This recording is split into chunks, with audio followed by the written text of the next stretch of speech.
Olá, tudo bem? Eu estou aqui na cidade de Sardes e esse local que você está vendo era o local de banhos romanos. Mas do outro lado, nós temos ali a sinagoga judaica, onde os judeus realizavam os serviços sagrados. Sardes era uma cidade bastante interessante, muito rica, havia muito ouro e também tinha púrpura. Inclusive a púrpura chegou a ser mais valorizada que o ouro. A cidade de Sardes tinha também, do outro lado, lá em cima na montanha, havia o templo da deusa Ártemis, ou Diana. Ou seja, Sardes representa um período da história em que parecia que as pessoas estavam vivas, mas na verdade estavam mortas. Ou seja, essa cidade chegou a ser conhecida como a cidade da morte. Sardes representa os séculos 16 e 17. É o período conhecido como a Reforma Protestante e aparece a figura de Martinho Lutero em 1517. Eu vou te mostrar um pouco mais sobre esse período da Igreja Cristã.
Todo esse monumento, essa imponência, mostra para nós a riqueza que havia em Sardes.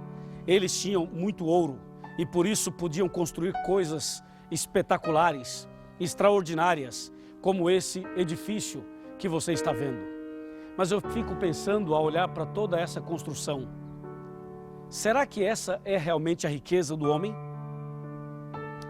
Claro que não.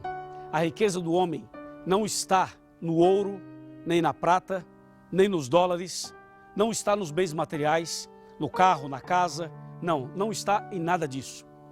A maior riqueza do homem está aqui, na palavra de Deus. Deus quer que você seja a pessoa mais rica do mundo e do universo, mas a riqueza verdadeira é ter Jesus no coração, é ter paz na alma, é ser amigo de Deus, é andar em comunhão íntima com o Pai Celestial. É isso que Deus deseja para você e para mim. Por isso, a carta de Jesus ao período de Sardes é uma carta que convida a igreja à reforma, a começar de novo, a iniciar uma nova vida com Jesus. Essa é a riqueza.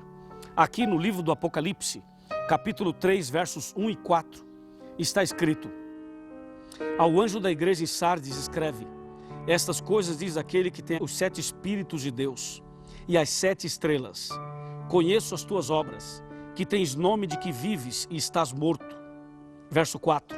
Tens contudo em Sardes umas poucas pessoas que não contaminaram as suas vestiduras e andarão de branco junto comigo, pois são dignas.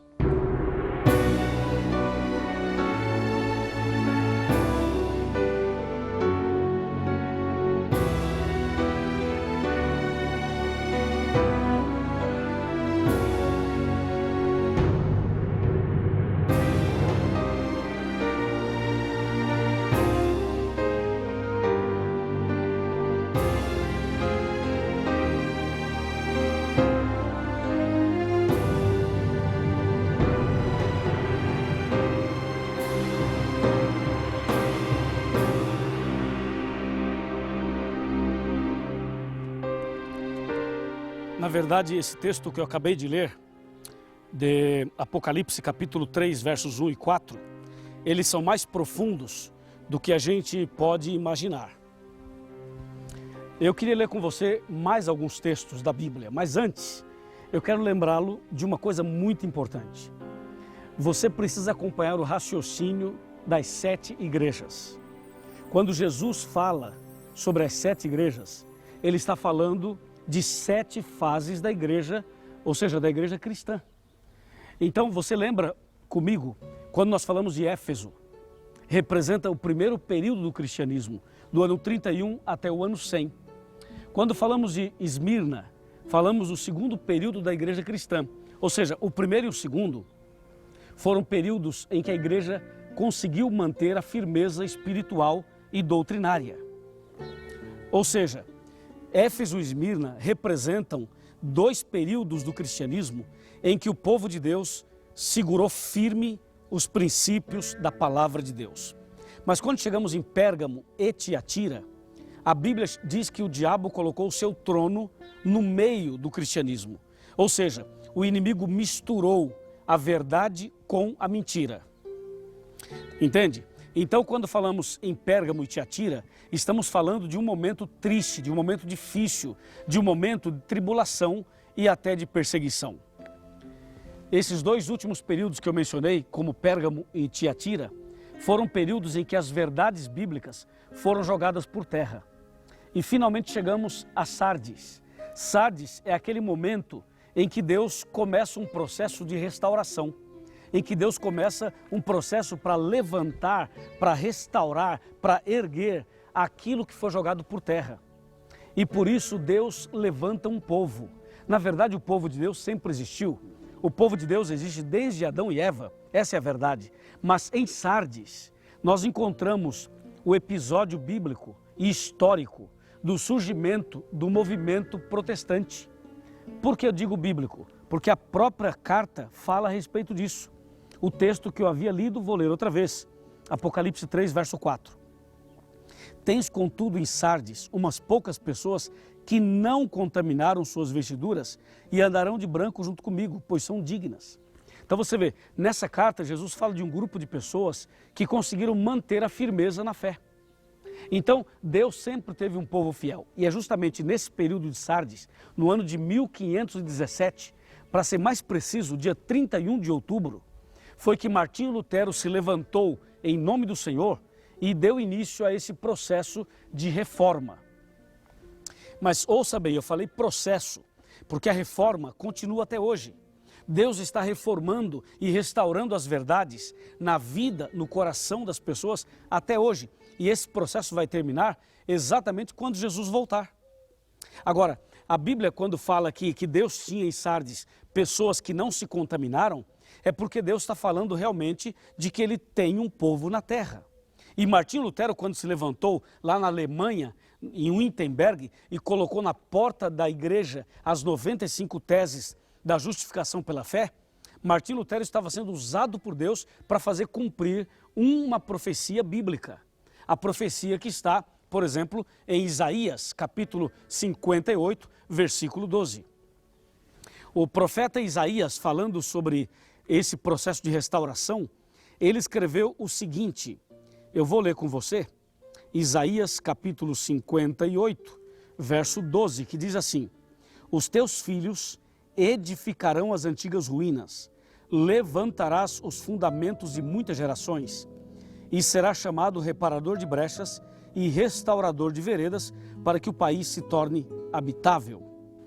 Pois é, assim o período de Sardes é esse momento de reforma, é esse momento em que o povo de Deus, que estava num processo de perseguição, agora começa a passar por um processo de restauração. E assim Deus levanta pessoas em vários lugares, não somente Martinho Lutero, mas Deus levanta pessoas em lugares diferentes, justamente para levantar, justamente para pregar, para ensinar as verdades bíblicas da palavra de Deus. Verdades estas que haviam sido esquecidas, como está escrito em Romanos, capítulo 1, versículo 25, que diz: eles mudaram a verdade de Deus em mentira, adorando e servindo a criatura em lugar do Criador, o qual é bendito eternamente. Assim começou, na verdade, o procedimento de Deus, a mão de Deus, o poder de Deus movendo-se sobre pessoas, homens e mulheres em lugares diferentes para que pudesse restaurar a verdade. Quando nós falamos em processo de restauração de verdade, nós temos que lembrar de 5 aspectos bíblicos. Por exemplo, O primeiro é Deus, o segundo Jesus, o terceiro o Espírito Santo, o quarto é a Bíblia Sagrada e o quinto os 10 mandamentos. Durante a Idade Média, durante o período de Pérgamo e Tiatira, as verdades bíblicas, especialmente essas 5 colunas, foram jogadas por terra. E no período de Sardes começa o processo de restauração, ou seja, só Deus deve ser adorado, Jesus é o nosso único intercessor e mediador, o Espírito Santo é verdadeiro e devemos crer e aceitar a obra do Espírito Santo, a Bíblia Sagrada deve ser aceita como ela é, ou seja, sola Escritura, devemos crer na Bíblia Sagrada como a única palavra e a única regra de fé e prática para o cristão, e finalmente os 10 mandamentos que devem ser obedecidos e praticados como aparecem em Êxodo, como se confirma em João 15, verso 10, João 14, 15, Apocalipse 14, 12 e Apocalipse 12, 17. Então Sardes é esse período que Deus começa a levantar o seu povo para restaurar, para reformar os princípios da palavra de Deus. Diante disso, eu convido você a voltar para Apocalipse 3, versículo 5, para você entender a promessa de Deus para aqueles que aceitarem a mensagem verdadeira da palavra do Senhor. Apocalipse 3, verso 5. O vencedor será assim vestido de vestiduras brancas, e de modo nenhum apagarei o seu nome do livro da vida. Pelo contrário, confessarei o seu nome diante de meu Pai e diante dos seus anjos. Verso 6. Quem tem ouvidos, ouça o que o Espírito diz às igrejas. Perceba que nesse versículo, Jesus fala, quem vencer vai ser vestido de vestiduras brancas. E a Bíblia continua dizendo o seguinte, de modo nenhum apagarei o seu nome do livro da vida. Então Jesus, ele está destacando a importância da pessoa ser fiel aos verdadeiros princípios doutrinários da Bíblia. Sabe o que acontece? Até hoje, existem pessoas que não conseguem entender os princípios doutrinários da Bíblia. Existem doutrinas que até hoje as pessoas ignoram, elas desconhecem. Vou citar para você algumas dessas doutrinas. A doutrina do santuário. Muita gente até hoje não conhece essa doutrina. Uma outra, a justificação pela fé, que foi a razão pela qual Lutero se levantou.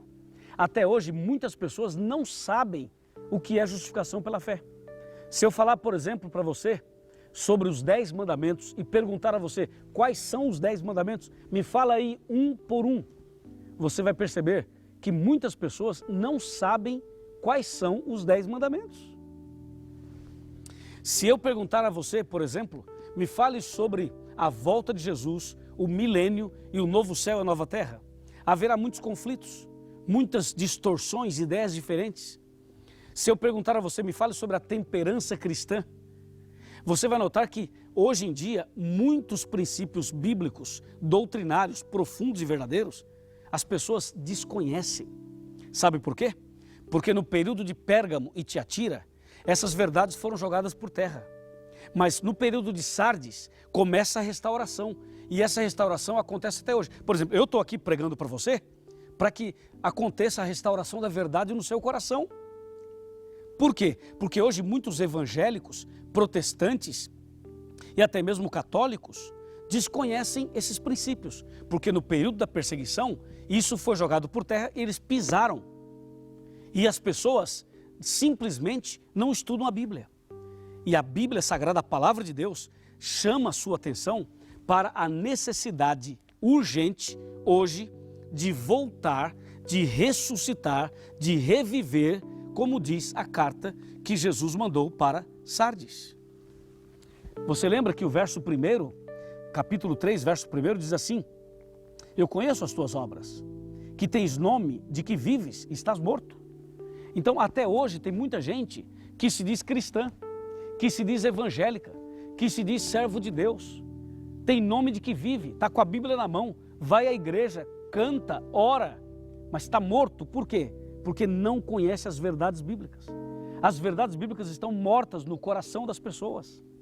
E pode ser que isso esteja acontecendo com você, meu amigo, com você, minha amiga. Deus deseja que você seja um vencedor. Deus quer que você seja uma vencedora. porque somente dessa maneira você poderá receber de Deus a confirmação de que o seu nome está no livro da vida. Então, venha conosco, tome a decisão de ser fiel aos princípios da Bíblia. Tome uma decisão de ter a verdade restaurada no seu coração. Diga agora mesmo para você, diga agora em oração, eu quero que a verdade seja restaurada em meu coração. Essa deve ser a sua decisão. Por exemplo, aqui onde eu estou agora, era uma piscina nos tempos da cidade de Sardes. E piscina é onde tem água. E água representa pureza, limpeza, batismo, o Espírito Santo. Você deseja hoje ter a reforma de Deus, a reforma bíblica no seu coração? Você deseja fazer parte desse movimento de Deus que é restaurar a verdade no seu coração? Você aceita essa mensagem hoje? Se você aceita, levante a sua mão aí onde você está, porque aqui de Sardes eu vou orar por você. Feche os seus olhos, vamos orar. Senhor, nosso Deus e nosso Pai, obrigado porque essa pessoa deseja a reforma, a restauração, deseja recomeçar, deseja nascer de novo, deseja ser purificada, deseja ser rica da maior riqueza de todas, que é ter Jesus no coração. Eu entrego essa pessoa em tuas mãos, no nome santo de Jesus. Amém. Que o Senhor te abençoe e te guarde. Que o Senhor faça resplandecer seu rosto sobre ti e tenha misericórdia de ti,